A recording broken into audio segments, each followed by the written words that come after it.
No? So, kaya naman ako umaalis yan, kaya maglalakad ako sa buhangin. Gawa kasi nung dalawang bendo pala yung gagawin namin. So, di namin akalain na yung pyesa namin ikukulangin. So, uwi ako ngayon sa bahay namin para kumuha ng power supply kasi isa lang yung dala namin power supply. So, hindi naman sinabi ng kliyente namin na may sira, may sinabi naman niya sira yung bendo pero hindi naman akalain na power supply, isa lang yung power supply.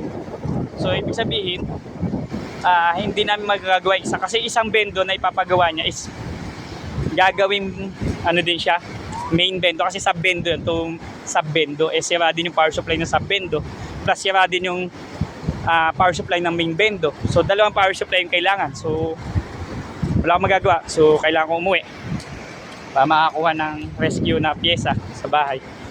Good thing ay hindi naman ganun kalayuan yung bahay namin dito sa area. No, mga approximate pa 4 kilometers nandun. So medyo mababa itong lugar na to, mataas lang sa amin. Although kahit gano'n lang yung distansya, buntok yung amin. Kaya hindi naman binabaha.